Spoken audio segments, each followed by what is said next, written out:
TRAILMAKERS 2.0 is out. At least for us content creators, you'll all get it next week. But with that new release, they've actually made changes to a bunch of weapons and added quite a few new ones. And actually poses some interesting dynamic changes. For example, before the update, it didn't matter how far or close your enemy was, you'd all shoot them with just the same guns.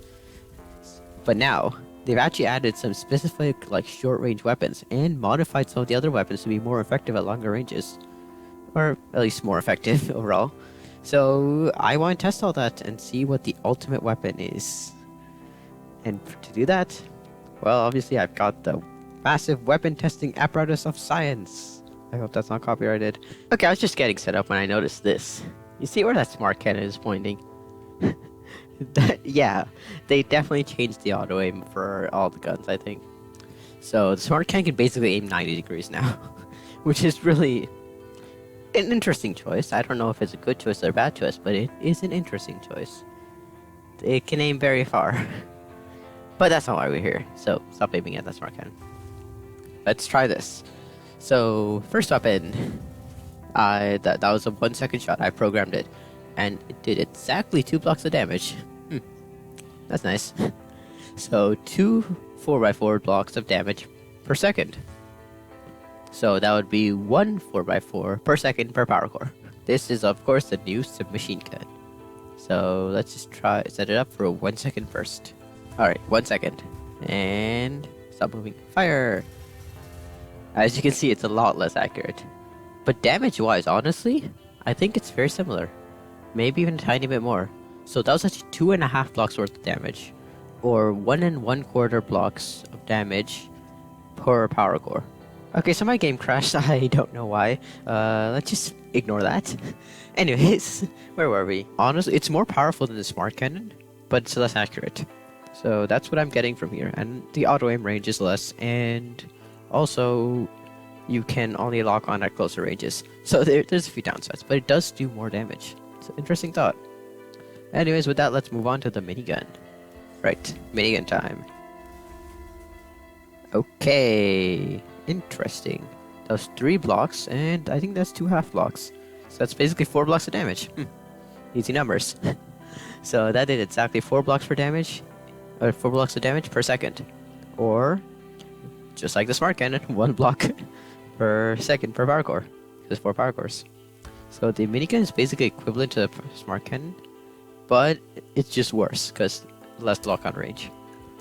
So honestly, just use 2 smart cannons, don't use a minigun. And it was like that before this update as well. So just saying. Anyways, let's try the blaster. The blaster was definitely stronger than both the minigun and the smart cannon. So I wonder how it fares now.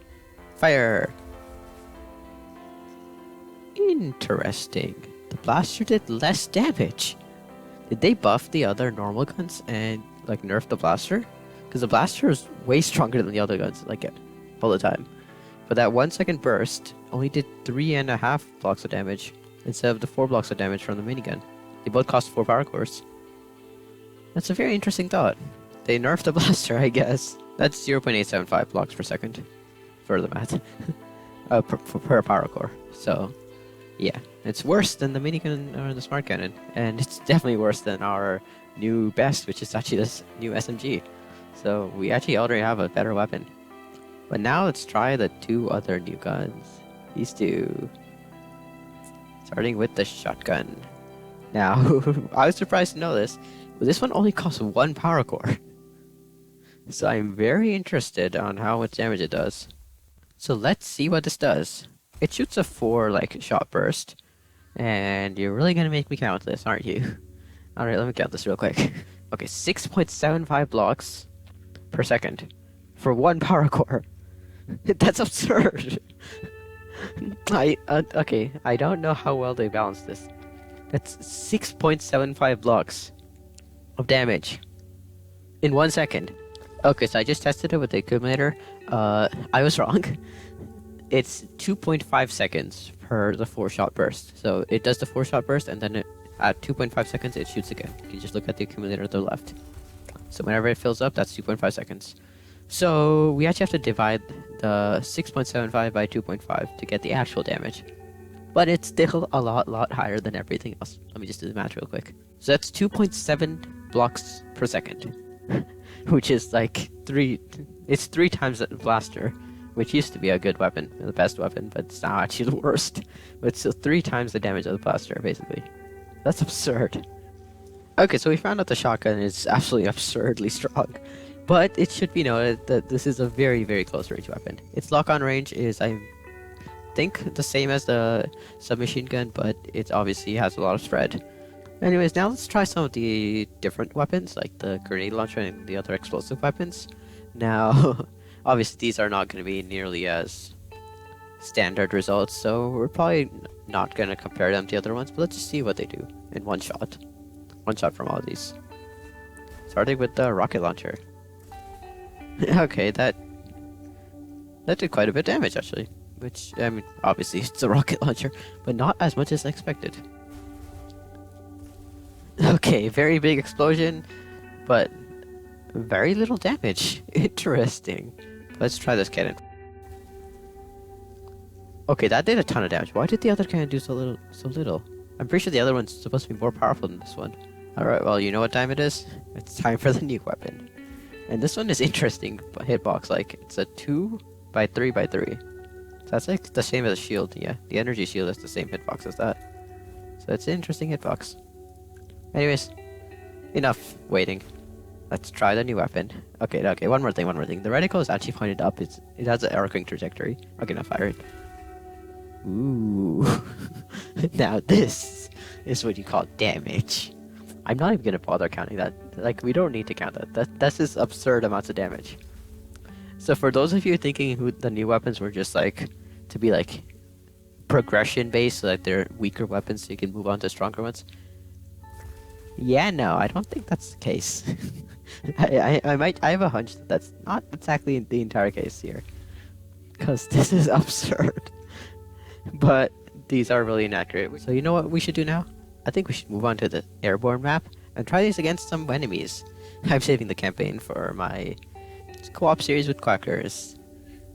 And while we transition there, let me tell you something. Basically, Quackers and I are doing a race to 1,000 subscribers. We're both at like 600, like around 600. So we're gonna race to 1,000. So if you want to see your favorite YouTuber, who's me, I'm definitely your favorite YouTuber, right? Win, then go subscribe to my channel. But also go subscribe to his, because he also makes cool content. But subscribe to mine first. And we better beat him to 1,000 subscribers, okay? But anyways, we're also doing a co-op series in the new campaign, so give me ideas. Whatever you guys want to see, let's do. And now let's kill some pirates. I can't say that. Now let's destroy some pirates. Also, yeah, we didn't really use the mini EMP or the mini shield, but they're basically just normal shields.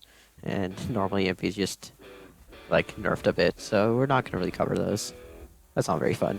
And this is off to a great start. Alright, the range on this one isn't the best, like the accuracy. And the other ones aren't even aiming up. Amazing. Where are you, speeder?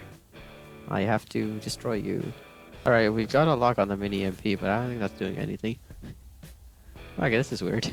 Oh wait, we got a bit of a cannon lock. Maybe I should put these on aiming servos, honestly. Ooh, new visual for the aiming servos. That's cool. Alright, we got those two on aiming servos because they can't really aim very high up. And fire! Okay, that one-shots that. I mean, obviously it should one-shot it. But you saw how slow those projectiles were, so I don't think they would work too well against moving targets. Well, if I knew where the speeder was, I could actually test that theory. But that's fine. Let's find more stuff to shoot down. Alright, this one I'm gonna use the shotgun on. So we really have to get really close for the shotgun to actually aim on. But yeah, okay. So you really have to get close for shotguns. So it may be overpowered on the damage department, but not really overpowered overall, because close you have to get. But this grenade launcher definitely is very strong. So I think, honestly, my honest review, these give an interesting new dynamic to the way like battles will work in this game. It's like specifically the shotgun and grenade launcher, because they're short range but really high damage weapons, which I mean obviously. So like you can actually make your own like different attack strategies. Like if you want to stay on the back and focus on like doing damage, then you can do that, or you can get close up and make a really fast vehicle and use the close range weapons. because you get better damage out of them, but you have to be really close for them to work. So honestly, interesting new mechanic. Peter, I think this is a good time to end the video. So if you guys enjoyed, then leave a like. If you want to see more videos like this, then subscribe. And I would really appreciate some comments on like what you guys want me to like do with the new update and all that, because I have ideas, but after all, okay, that was weird. Because I have ideas, but after all, it's you guys who are actually watching, so you know. But anyways, I think we should end the video here. Go subscribe to my channel so we can get to 1,000 before Crackers does, but also go subscribe to his. And yeah, we're starting a new campaign series, so that'll be fun. This car is absolutely horrible, so I'm not going to bother trying to get a sweeter. You get the idea. So, goodbye!